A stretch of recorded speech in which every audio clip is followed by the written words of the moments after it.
그리고 또 오늘부터 이제 한 주간 동안 고난 주간입니다. 여러분 십자가 은혜를 묵상하고 또한 그 십자가의 고난에 동참하여서 이 한 주간도 승리하시기를 주님의 이름으로 간절히 축원드립니다. 한국의 수바이처라고 불리는 박상철 선교사님이 계십니다. 의사이기 때문에 누가의 직업이 의사였죠. 그래서 개명으로 박누가라고 합니다. 한번 사진을 보여드릴까요? 그분이 이러한 말을 했습니다. 내가 아파봤으니까 아픈 사람들의 고통을 알게 되는 거고, 그 고통을 아니까 그들에게 한 발짝 빨리 다가가고 싶고, 그래서 저는 내가 아픈 만큼 남을 더 사랑하겠다라는 마음으로 살고 있습니다. 이 박성철 선교사님은 의료 배낭 하나 메고 이 필리핀 오지 마을을 찾기 시작해서 의료 버스까지 마련하여서 30년 동안 50개 넘는 마을에게 예수님의 사랑을 전했습니다. 이 선교사님은 1992년 췌장암 초기 단계에서 수술을 받았고 2004년에 위암 말기, 그리고 2009년에는 간경화와 또한 당뇨 진단을 받았습니다. 2016년에 위암이 재발되어서 시한부 판정을 받았고 2018년 8월에 소천하셨습니다. 그럼에도 이 선교사님의 사랑은 멈추지 않았습니다. 오히려 아프면 아플수록 더 사랑했습니다. 고린도전서 12장 26절에 이 목사님이 이렇게 말하고 있죠. 고린도전서 12장 26절 같이 한번 읽겠습니다.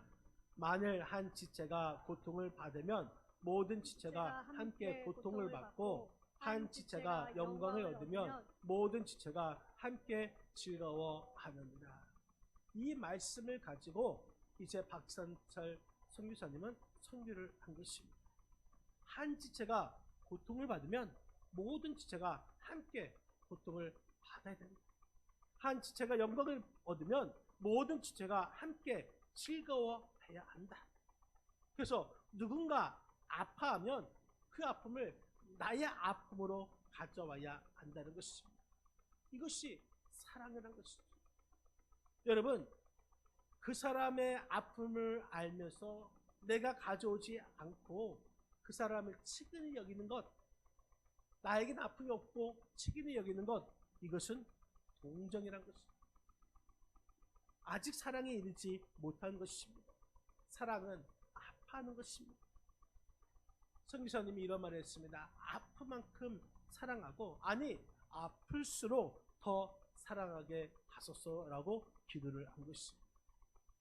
오늘은 종려주일, 오늘부터 한 주간 동안 우리 주님께서 십자가의 고난을 당하시기 위해서 그 십자가를 또한 묵상하는 고난주간이 시작됩니다. 종려주일은 예수님께서 십자가에 달려서 이 세상의 죄인들을 구원해 주시기 위해서 예루살렘 성에 나귀를 타시고 평화의 왕으로 입성하신 기념하는 기념주일이 바로 종려주일인 것이죠. 예수님께서 예루살렘 성에 입성하실 때에 제자들과 많은 사람들은 기뻐했습니다. 그래서 자기들의 겉옷을 벗어서 나귀의 안장을 지우게 하고 또 길에 펴기도 하였으며, 수많은 군중들은 종려나무 가지를 꺾으면서 호산나 다윗의 자손이여 찬송하리로다, 주의 이름으로 오시는 왕이여 하면서 예수님을 환영하였습니다. 그래서 종려나무를 흔들었다 해서 종려주일인 것입니다. 호산나, 이 말은 지금 우리를 구원하옵소서. 우리나라 일제시대 대한민국 만세처럼 이 만세라는 말과 비슷한 말인 것입니다. 종려나무를 흔들었습니다. 여러분, 종려나무 약 한 20여 미터 되는 관상수로 아름다운 나무가 종려나무 것이죠. 한번 종려나무 사진을 보겠습니다. 여러분, 종려나무를, 저게 종려나무인데 종려나무에 이 노란색 부분이 있는데 이게 뭔지 아십니까? 종려나무의 열매입니다. 여러분 보신 적 있을까요? 드신 적 있을 것입니다. 제가 성지순례 갔다 와서 한 팩씩 드린 게 대추야자, 이것이 바로 종려나무의 열매인 것입니다. 이 열매는 이 종려나무는 이 유대인으로서 아름다운 나무라고 말합니다. 그래서 아가서 7장 7절에 보면은 사랑하는 그 사람을 바로 종려나무 같다라고 했습니다. 또 이 종려나무는 여리고성에 많이 있어서 그 여리고성을 종려도시라고 했고, 또 이 천주교에서는 종려나무를 성스러운 나무, 구별된 나무라고 해서 성수라고 했습니다. 여러분, 우리가 영화제 중에서 칸이라는 영화제가 있습니다. 그 칸의 영화제 중에서 가장 잘된 대상 영화를 뽑는데 그 대상의 이름이 뭔지 아십니까? 황금 종려상입니다. 이 종려라는 것은 그만큼 위대하고 또한 좋은 것이죠. 그 주일에, 오늘 이 종려 주일을 맞이하면서 예수께서 입성하실 때에 많은 사람들이 예수님의 입성을 환호합니다. 자기의 겉옷을 깔고 이 승리의 상징인 이 종려나무를 막 흔들면서 호산나 다윗의 자손이여 찬송하리로다, 이렇게 노래를 불렀던 것이죠. 여러분, 오늘 이 사람들이 환영하는 이 환영이 진정 주님 보시기에 합당한 환영이 되겠습니다. 어찌 보면 외형적으로는 조금 더 잘못된 것이 없습니다. 또 성경의 예언을 성취하기에 부족함이 없습니다. 그들은 예수님을 환영하였습니다. 여러분, 그런데 예수님을 환영했던 그 사람들은 정말 예수님이 누구인지 몰랐다는 것입니다. 예수님께서 어린 나귀를 타고 입성하실 때에 사람들은 모두 나와서 호산나 부르면서 종려나무를 흔들며 환영했는데, 그 사람들은 그 예수님을 생각할 때에 자신들이 생각하는 유대인의 메시아, 그 메시아가 왔다는 것입니다. 그들이 생각하는 메시아는 누구인가? 지금 당시 로마 압제하에 있는 그 민족을 구원할 정치적인 왕으로 생각한 것입니다. 그래서 예수님이 오실 때 호산나 호산나 불렀던 것이죠. 이 호산나는 우리를 구원하소서라는 말입니다. 여러분, 지금 힘들고 연약한 이 육신의 현실에서 우리를 이 로마 압제에서 구원해 달라는 간구와 탄식의 호산나라는 것입니다. 이스라엘 사람들은 진정 예수님이 누구신 줄 몰랐습니다. 자기가 생각하는 예수님이 다른 사람이니까, 다른 분이니까 예수님을 십자가에 달리게 했다는 것이죠. 호산나 부르던 그 사람들은 다 도망가고 우리가 예수를 잘못 보았다. 예수는 우리를 이 로마 압제에서 구원하러 온 왕이 아니다 말하면서 호산나 불렀던 그 사람들이 예수님을 십자가에 달리게 하는 어리석은 선택을 하게 됩니다. 여러분, 그들은 말씀에 대해서 무지하였고 오해를 한 것입니다. 우리도 이런 오해를 하지 말아야 하는 것이죠. 여러분, 나라가 정말 혼란합니다. 경제가 어렵습니다. 그래서 우리 삶도 힘들어지고 어려워집니다. 그러니 우리도 이런 생각을 할 수가 있습니다. 내가 믿는 예수님이 정말 우리의 왕이 아니었어. 내가 정말 잘못 보았다. 내가 기독교를 선택한 것이 잘못 선택하였다라고 생각을 할 수가 있겠지만 이런 생각을 해서는 절대 안 됩니다. 여러분, 오늘 종려주의를 맞이하면서 우리의 삶을 한번 살펴보기를 바랍니다. 오늘 말씀에서 종료주일의 의미가 무엇인지 여러분들이 이 시간에 깨닫기를 바랍니다. 여러분, 그렇다면 종료주일은 어떤 날일까요? 먼저 이 종료주일은 나의 왕이 오신 날인 줄 믿으시기 바랍니다. 오늘 본문 9절 말씀, 우리 9절을 같이 한번 읽겠습니다. 시온에 따라 크게 기뻐할지어다. 예루살렘에 따라 즐거이 부를지어다. 보라, 내 왕이 내게 임하시나니 그는 공의로우시며 구원을 베푸시며 겸손하여서 나귀를 타시나니 나귀의 작은 것 곧 나귀 새끼니라. 시온에 따라 크게 기뻐할지어다. 예루살렘에 따라 즐거이 부를지어다. 보라, 내 왕이 내게 임하시나. 여러분, 여기서 시온의 딸, 예루살렘의 딸, 이 말은 하나님의 백성을 상징하는 말입니다. 시온에 따라, 예루살렘에 따라 하나님의 백성아, 보라, 내 왕이 내게 임하시나. 오늘 이 시간에 우리의 왕, 나의 왕이 임하신 날인 줄 믿으시기를 바랍니다. 나를 위해서 이 땅에 오신, 나를 위해서 다스리기 위해서, 구원을 주기 위해서 오셨다라는 나의 왕이라는 것입니다. 여러분, 그런데 이스라엘 백성들은 착각했습니다. 우리 예수님, 초림, 처음 오신 예수님은 이 세계를 정치적으로 다스리고자 오신 왕이 아니라는 것입니다.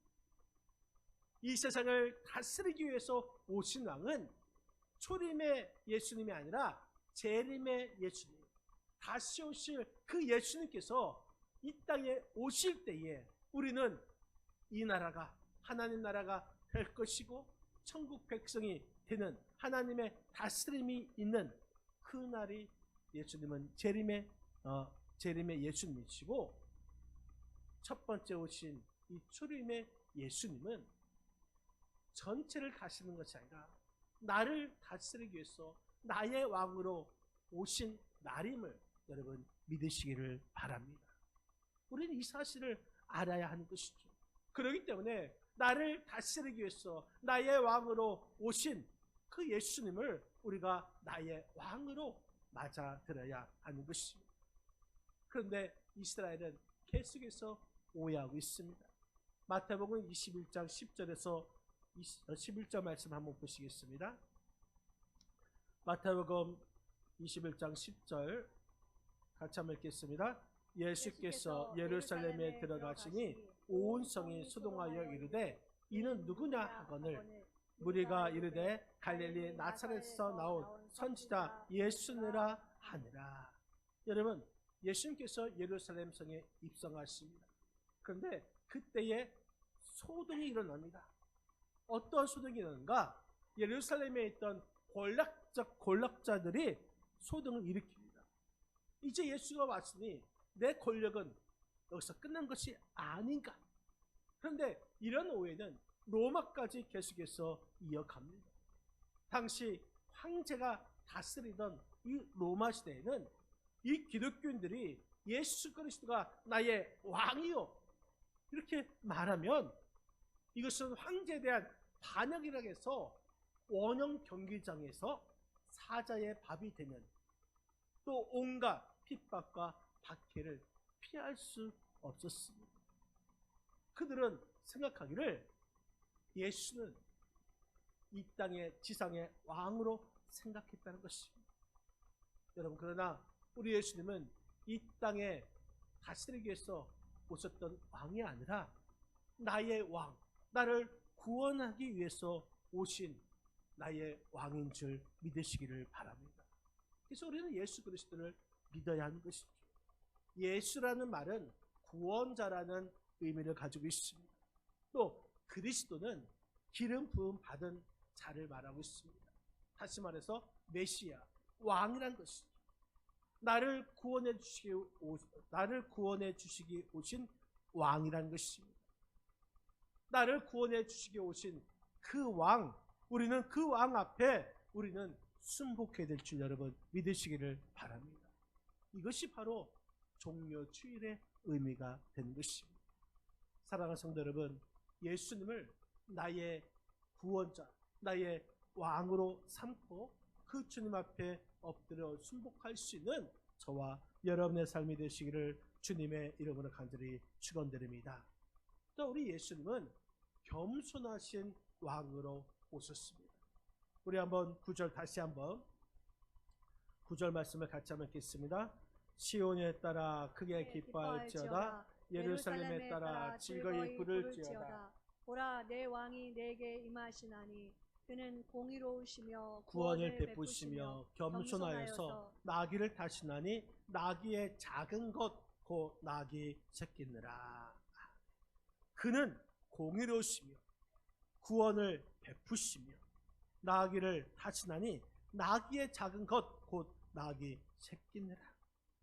여러분, 당시 전쟁에서 승리하여서 개선하는 왕의 모습은 아주 멋있게 화려하게 군마를 타고 많은 병사를 이끌고 성으로 입성한 찬란한 모습이었습니다. 지금도 영국의 버킹엄 같은 그 궁전에서는 이런 의전 행사가 계속되고 있는 것이죠.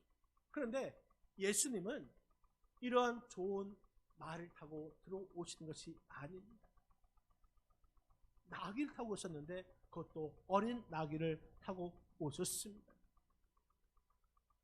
카페트 대신에 사람들이 입었던 옷, 냄새나는 그 옷, 종려나무 가지, 이것을 깔고 오셨다는 것입니다. 자존심 강한 사람들은 아무리 왕으로 오신 예수님이라 할지라도 이건 다 들을 수가 없는 상황이 된 것입니다. 왕이라면 위신이 있지, 체면이 있지. 이 체면 문제 때문에 유대인들이 예수님을 백청한 것입니다.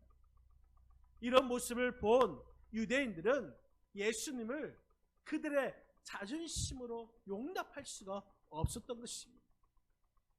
다시 말해서 그들은 겸손하지 아니했다는 것이죠. 예수님은 겸손의 왕으로 오셨는데 그들은 겸손으로 예수님을 받을 준비가 되지 않은 것입니다. 여러분도 마찬가지로 우리도 겸손하지 않고는 주님을 왕으로 모실 수 없습니다. 우리에게 찾아오시는 우리 주님은 때로는 거지의 모습으로, 때로는 환자의 모습으로, 때로는 노숙자의 모습으로 찾아오십니다. 예수님이 이런 모습으로 우리에게 찾아오실 때에 우리들은 정말 기쁨으로 맞아들일 수가 있겠습니다. 혹시 예수님께서 변장하여 오시지는 않을까 해서 몇 번은 그렇게 할 수는 있습니다. 그런데 이러한 마음이, 초심이 정말 끝까지 가지고 갈 수 있느냐, 이것이 중요한 것입니다.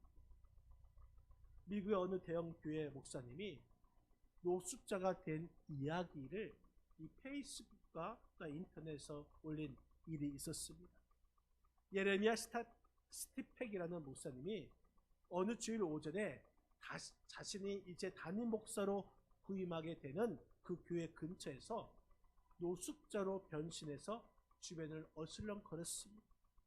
그런데 교회를 향하는 그 성도들 중에 이 스티펙 목사님에게 다가와서 말을 걸어온 사람은 불과 3명에 불과했습니다. 이 스티펙 목사님은 교회를 향하는 그 성도들에게 내가 지금 배고프니까 좀 돈을 달라고 요구를 했지만 그 요구에 그 누구도 관심을 가지지 않았습니다. 드디어 예배 시간이 되어서 교회에 들어간 스티펙 목사님은 맨 앞자리에 앉았지만 예배위원회 이 저지를 받으면서 따가운 시선을 받고 간신히 맨 뒷자리에 앉게 되었습니다. 예배가 진행되고 이제 우리 교회에 새로운 목사님이 부임했다라는 광고 시간이 되니까 맨 뒷자리에 앉아있던 이 스티펙 목사님이 노숙자 차림 그대로 강단에 올라올 때에 그 성도들은 놀랄 수밖에 없는 것이죠. 이 스페 목사님은 올라오자마자 마태복음 25장 31절에서 40절 말씀을 읽어 주었습니다. 그 내용 중에 35절과 36절 말씀은 이런 내용인 것이죠. 우리 한번 35절, 36절 읽겠습니다. 내가 주를 때에 내가 먹을 것을 주었고 목마를 때에 마시게 하였고 나그네 되었을 때에 영접하였고 헐벗을 때에 옷을 입혔고 병들었을 때에 돌보았고 옥에 갇혔을 때에 와서 보았느니라. 그러면서 40절 같이 한번 읽겠습니다. 임금이 대답하여 이르시되 내가 진실로 너에게 이르노니 너희가 내 형제 중에 지극히 작은 자 하나에게 한 것이 곧 내게 한 것이니라 하고. 여러분, 이 본문의 마태복음 25장에 있는 말씀은 이런 말씀인 것이죠. 심판날에 하나님 앞에서 누가 양인가 누가 염소인가 보여주는 말씀인 것입니다. 이 말씀을 읽고 난 스팽 목사님은 이날 겪었던 그 일들을 말하면서 나는 오늘 아침 우리 교회 성도들을 모이는 것을 보았습니다. 하지만 예수 그리스도의 백성은 아니었습니다. 세상에는 교인들이 많이 있습니다. 하지만 제자로서는 부족합니다. 여러분은 진정 예수의 제자입니까? 라는 질문을 던졌습니다. 여러분들은 예수의 제자입니다. 정말 예수님이 거지의 모습으로 오신다면 그 거지를 품을 수 있는 그러한 사랑을 여러분들은 갖고 있습니다. 예수님은 나귀를 타고 오셨습니다. 겸손하지 않으면 예수님을 모실 수가 없습니다. 예수님은 겸손으로 오셨기 때문에 우리가 겸손하지 않으면 예수님은 우리에게 오시지 않습니다. 오늘 이 종려주의를 맞이하면서 우리가 겸손의 삶을 살아서 겸손의 왕으로 오신 겸손하신 우리 예수님을 맞이할 수 있는 이 종려주일이 되시기를 주님의 이름으로 간절히 축원드립니다. 또한 예수님은 평화의 왕으로 오셨습니다. 오늘 본문 스가랴서 9장 10절 말씀 같이 한번 10절 같이 한번 읽겠습니다.